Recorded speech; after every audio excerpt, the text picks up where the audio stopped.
معتمد سمجھ کر بھائی کو ڈیل کے لیے بھیجا تھا, بات کرنے کے لیے بھیجا تھا, لیکن وہ انگریزوں سے ہاتھ ملا گیا.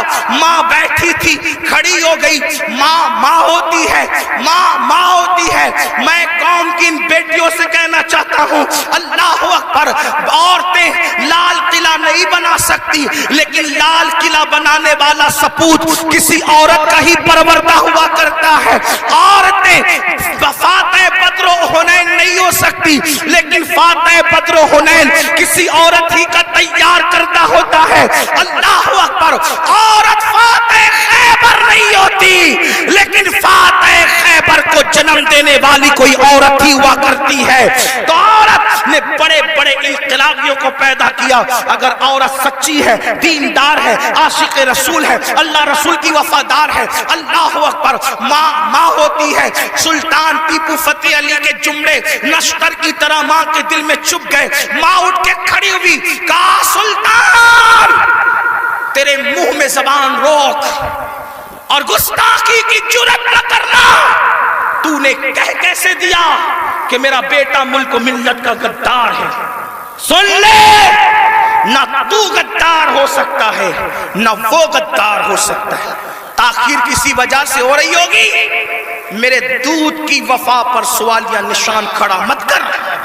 میرا کوئی بیٹا ملک ملت کا غدار نہیں ہو سکتا. تھوڑی دیر گزری تھی کہ بھائی آیا اور بہت خوشخبری لے کر آیا. سلطان جب سارے معاملات نپٹ گئے تو ماں کے قدم پکڑ کر معافی کے طلبگار ہونے کے بعد کہا, امی میں جیسا مرد متزلزل ہو گیا بہادر, تمہیں اتنا یقین کیسے تھا ماں کہ تیرا بیٹا غدار نہیں ہو سکتا, وفادار ہوگا. تب ماں نے کہا تھا, بیٹا مجھے اپنے آپ پر نہیں رسول اللہ کی نسبت پر یقین ہے. جب میں نے تجھے اور تیرے بھائی کو دودھ پلایا تو کبھی بغیر وضو دودھ نہیں پلایا. ہمیشہ میں نے باوضو مدینے کے تاجدار پر درود پڑھتے ہوئے دودھ پلایا ہے. یہ وضو اور درود کی برکت ہے کہ میری کوئی اولاد ملک ملت کی کبھی غدار نہیں ہو سکتی. سود کا پیسہ کما کر بچوں کو حرام کھلا کر چاہتے ہو تمہارا بیٹا فتح علی بنے, یاد رکھنا یہ بہنیں ہیں, سیریل دیکھتے ہوئے بچے کو دودھ پلائے گی, زنا کے مناظر دیکھتے ہوئے دودھ پلائے گی, گندے گانے سنتے ہوئے دودھ پلائے گی. ان کی گود میں صلاح الدین جو بھی پیدا ہوگا ہرگز نہیں. ڈاکو, لٹیرے, بے غیرت, بے حیا, جتنی گندگی کے ٹائٹل ہے تمہاری کوکھ سے جنم لیں گے. کیوں؟ اس لیے کہ تمہاری گود میں مریم کا تقدس نہیں, تمہاری گود میں سیدہ فاطمہ الزہرا کی حیا نہیں, تمہاری گود میں عائشہ صدیقہ کی پاکیزگی نہیں. کتنی گندگی کرو گے؟ کم سے کم مسلمان ہونے کا تو خیال کر لو, کم سے کم آخرت کا خیال کر لو. بات سمیٹتے ہوئے عرض کروں, آپ دیکھیں تو صحیح, اندازہ تو کریں. 8 دن سے مسلمانوں کی جو شریف اور دل میں درد رکھنے والا مسلمان ہے, ان کی آنکھوں سے آنسو نہیں خشک ہو رہے ہیں. علماء قنوت نازلہ پڑھنے کی گزارشات کر رہے ہیں. قبل اول بیت المقدس کا کیا حال, فلسطین کی سرزمین پر مسلمانوں کی پوزیشن. ہم سے زیادہ انٹرنیٹ کا استعمال آپ کرتے ہو, ہم سے زیادہ یوٹیوب فیس بک استعمال آپ کرتے ہو. دیکھو ان کے گھروں کا حال, غور کرو, سوچو, توجہ کرو. نہیں دیکھی وہ کلپیں, ایک ماں کے 2 بچے دونوں شہید ہو گئے, اس کی گود اجڑ گئی. میں یہاں جو مائیں اور بہنیں موجود ہیں ان سے کہنا چاہتا ہوں, کسی ماں کی گود کا درد ایک عورت سے زیادہ کون محسوس کر سکتا ہے. لیکن ہم کیا کر رہے ہیں پتہ ہے, ہم اتنا بڑا کارنامہ انجام دے رہے ہیں اس میں, فلسطین کے مسلمانوں کے اس میں, کہ جو ویڈیو اور جو کلپیں اور فوٹوز آ رہے ہیں بس ایک دوسرے کو گروپ میں شیئر کر رہے ہیں, دیکھو یہ ہو رہا ہے, یہ ہو رہا ہے. ان کے لیے کیا گیا, ان کے دکھ میں کہاں شریک ہو تم, بتاؤ. اللہ کے رسول صلی اللہ علیہ وسلم نے فرمایا, مومن ایک جسم کی طرح ہوتا ہے. بے شک, بے شک. جسم کے کسی بھی حصے کو تکلیف پہنچے پورا جسم تڑپے گا. آنکھ میں اگر کچرا چلا جائے آنکھ روئے گی, دماغ مشورہ دے گا, ہاتھ حرکت کرے گا, پلان بنے گا, کچرا نکالا جائے گا. کوئی یہ کہے گا کہ نہیں، ہاتھ یہ نہیں کہے گا کہ مجھے تکلیف نہیں ہے میں کچھ نہیں کروں گا، دماغ کہے گا کہ مجھے کوئی پرابلم نہیں ہے میں کچھ نہیں کروں گا، مجھے کیا، میں نہیں، جب تک جسم میں جان ہے کوئی تک گزرو، پیر درد کر رہا ہے، آنکھ رو رہی ہے، دل دھڑک رہا ہے، حالانکہ آنکھ اور پیر میں کتنا فاصلہ ہے، ہاتھ بے چین ہو رہا ہے، دل کی دھڑکنیں تیز ہو رہی ہے، کب تک، جب تک جسم میں جان ہے، لیکن جان نکل گئی پھر اس کو مارو کاٹو کچھ بھی کرو، کوئی تکلیف ہوگی، کوئی درد ہوگا، نہیں ہوگا۔ تو جب تک مسلمانوں میں ایمان ہے کسی بھی مسلمان کو دنیا کے خطے میں تکلیف پہنچے گی وہ تڑپے گا، وہ بے چین ہوگا، وہ بلبلائے گا، وہ بلکے گا۔ آپ سے پوچھتا ہوں کیا دکھ میں شریک ہوئے؟ ہاتھ مت اٹھانا، لیکن اپنے آپ میں ڈوب کر سوچو کتنے مسلمان ہیں جنہوں نے فلسطینی مسلمانوں کے لیے اللہ کی بارگاہ میں رو رو کر دعا کی۔ جو قوم اتنی خود غرض ہو کہ وہ اپنے پڑوس میں رہنے والے بھائی کے دکھ پر نہیں روتا، وہ فلسطینیوں کے دکھ پہ کیا روئے گا؟ ان سے کوئی تمہارا رشتہ نہیں ہے؟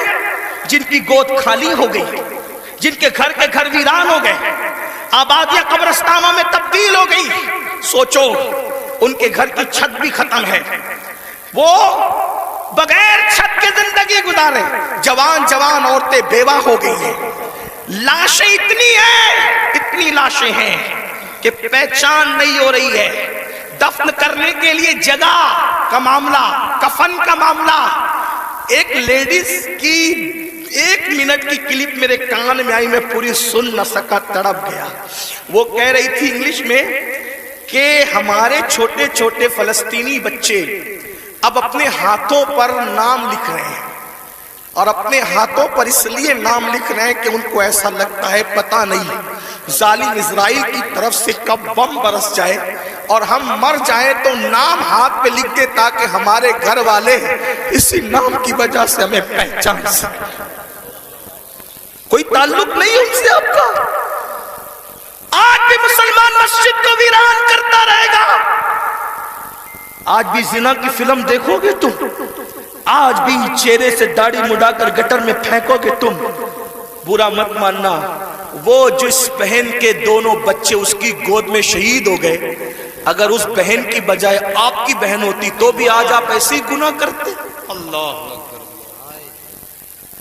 ان کی چھتیں جو برباد ہو گئی، اللہ نہ کرے، اللہ تمہیں وہ دن کبھی نہ دکھائے، فقیر کی دعا ہے، اگر ان کی جگہ تمہارے بھی چھتیں ختم ہو جاتی تو تم ایسے ہی دھینگا مستی کرتے، ایسے ہی عیش و عشرت کرتے۔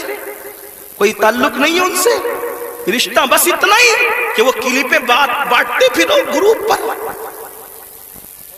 ارے کم سے کم یہ تو سوچا ہوتا کہ ہزاروں کلومیٹر دور ہم ہیں، ان کی کوئی مدد نہیں کر سکتے۔ میں تو پورے ہندوستان میں لوگوں کو، نوجوانوں کو کہہ رہا ہوں، جنگ فلسطین میں ہو رہی ہے، اس جنگ کو لے کر ہندوستان کا ماحول خراب کرنے کی کوئی کوشش نہ کرے، اپنے ملک میں امن رکھو، روڈ پہ نکل کر غلط نعرہ نہیں لگانا، حالات خراب نہیں ہونا چاہیے۔ کیا مدد کر سکتے ہو؟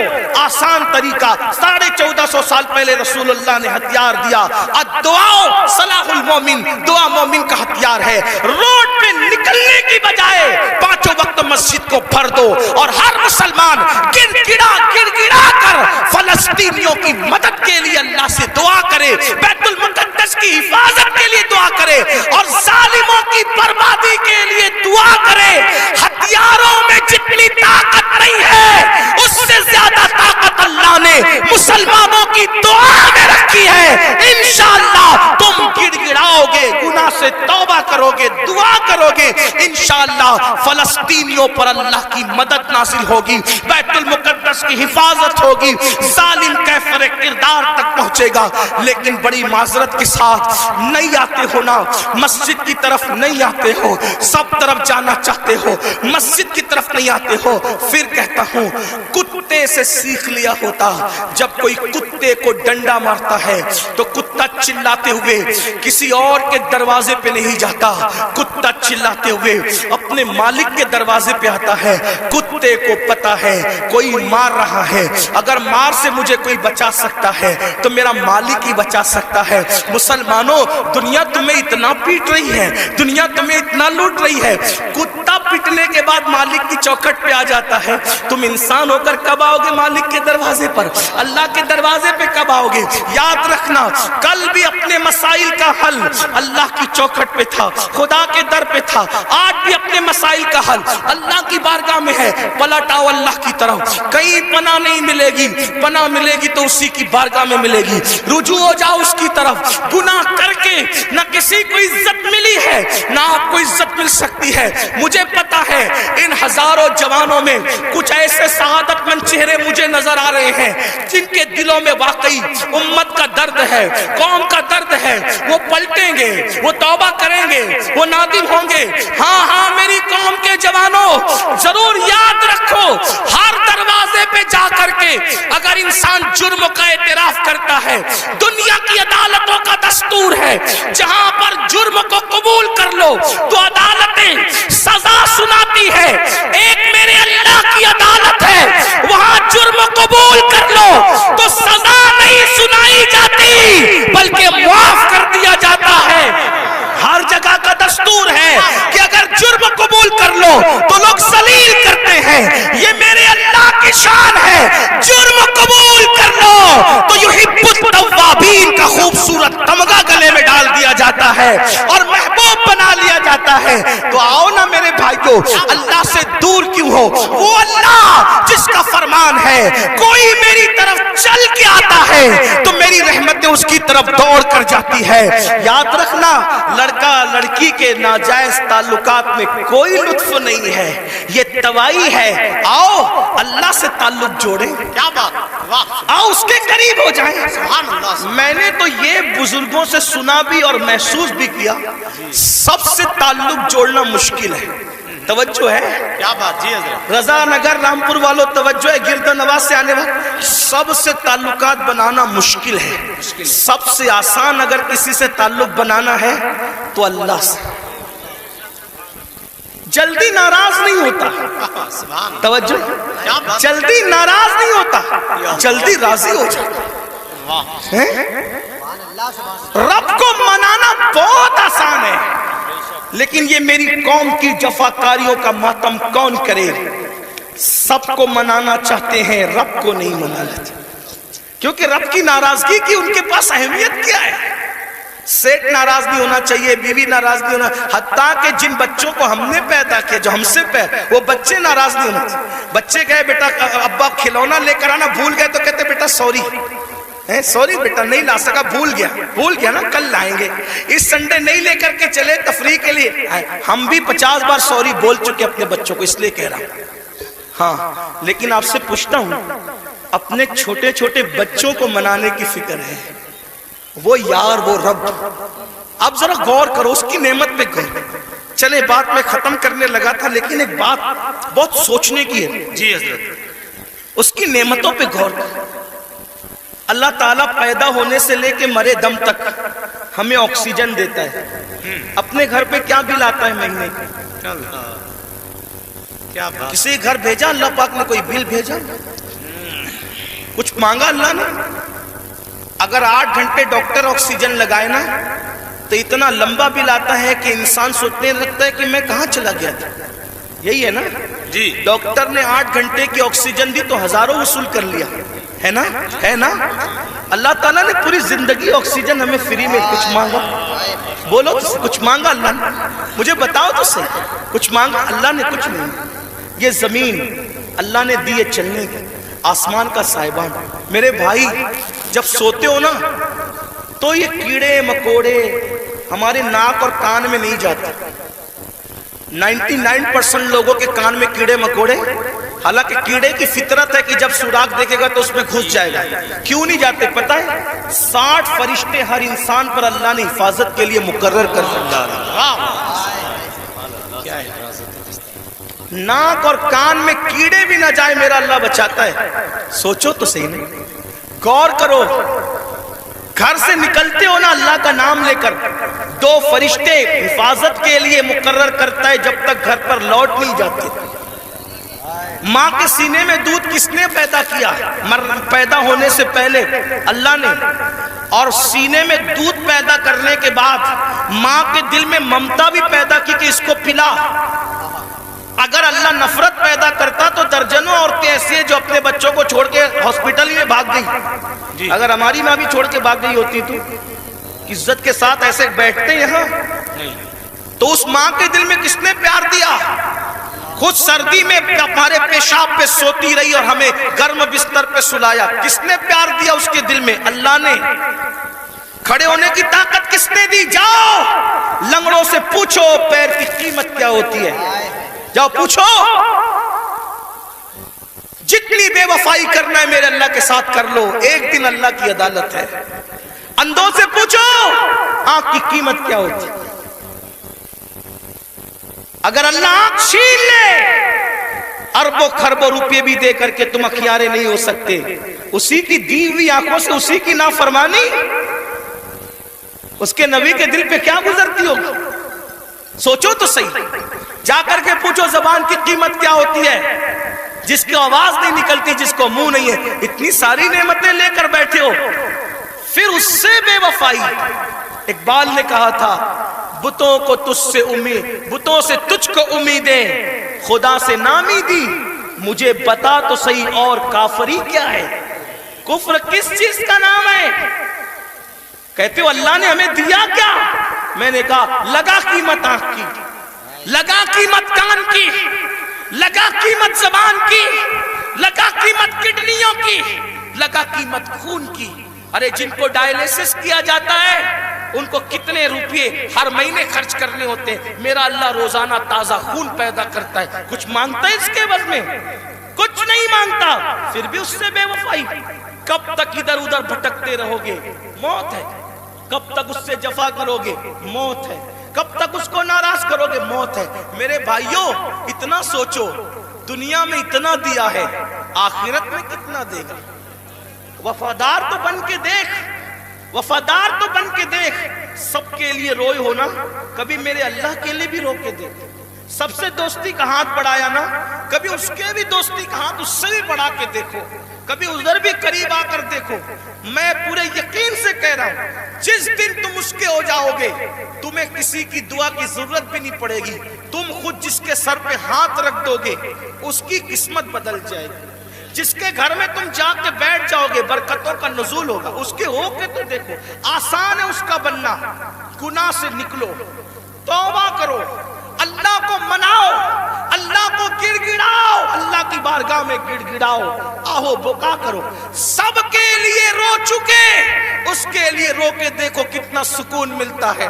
سب کے پاس گڑ گڑا چکے, اس کے پاس گڑ گڑا کے دیکھو کتنا قرار ملتا ہے. سب کے یہاں عرضیاں لگا چکے, اس کی بارگاہ میں عرضیاں لگا کر کے دیکھو. آخری جو بات کہنی ہے سنیں. ایک بہت خوبصورت جوان تھے, حضور علیہ السلام ان سے پیار کرتے تھے کیونکہ جوانی میں وہ سردار بن گئے تھے. سردار کس کے؟ قبیلے کے. قبیلے کے سردار بن گئے تھے. اس خوبصورت جوان کا نام حدیث میں دہیہ کلبی آتا ہے. بنو کلب کے سردار تھے, دہیہ نام تھا, دہیہ کلبی. حضور کی تمنا تھی یہ جوان سدھر جائے. یہ جوان, حضور جوانوں سے بہت پیار کرتے تھے اور جوانوں کے سدھرنے پہ حضور کو بڑی خوشی ہوتی تھی.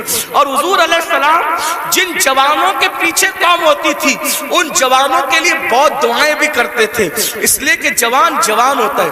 حضور کی خاص توجہ جوانوں کی طرف تھی. دیکھو حضور علیہ السلام کے صحابہ حضور کے پردہ فرمانے کے تقریباً آدھی صدی تک کے لوگوں کی رہنمائی کرتے رہے, بلکہ پونا صدی تک. تو جو لوگ سب جوان تھے تبھی تو نا. سعد ابن ابی وقاص اس وقت جنگ میں شریک ہوئے جب ان کے چہرے پہ داڑھی بھی نہیں نکلی تھی. مولا علی 9 سال یا 8 سال کی عمر کے تھے جب آپ نے کلمہ پڑھا.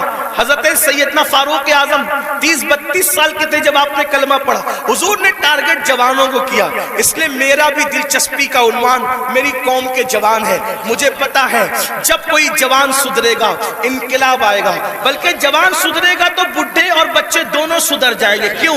کیونکہ جب جوان بیٹا مسجد جائے گا, جوان بیٹا مسجد جائے گا تو بوڑھا تو شرم کے مارے مسجد نہیں ہے کہ وہ سدھر گیا, اب میرے پیر قبر میں لٹک رہے, میں گھر میں کیسے بیٹھوں, اس نے تو سدھر نہیں ہے. لیکن جوان باپ کو جب بچہ مسجد مسجد جاتے دیکھے گا تو بچہ باپ کی انگلی پکڑ کر خود ہی جائے گا. تو ایک جوان سدھار دو, گھر کے دو خود ہی سدھر جائیں گے. اس لیے اقبال نے بھی جوان کو ٹارگٹ کیا, کہتے نہیں تیرا نشے من قصر سلطانی کے گنبد پر, نہیں تیرا نشے من قصر سلطانی کے گنبد پر, تو شاہی ہے بسیرا کر پہاڑوں کی چٹانوں میں. اور عقابی روح جب بیدار ہوتی ہے جوانوں میں, نظر آتی ہے ان کو اپنی منزل آسمانوں میں. چھوڑ دو گناہ, اگر جوانی میں گناہ چھوڑ دو گے اللہ کے محبوب بن جاؤ گے, اللہ کے مقبول بن جاؤ گے. جوانی میں گناہ چھوڑ دو گے, توبہ کرو گے, جنت میں رسول اللہ کا پڑوس نصیب ہوگا. اگر جوانی میں گناہ چھوڑ دو گے اللہ بڑھاپا عزت سے بھرپور کر دے گا. جو لوگ جوانی میں گناہ چھوڑتے ہیں اللہ انہیں عزت والا بڑھاپا عطا کرتا ہے, وقار والا بڑھاپا عطا کرتا ہے. تو یاد رکھیے, اور پھر یہ سب کے سب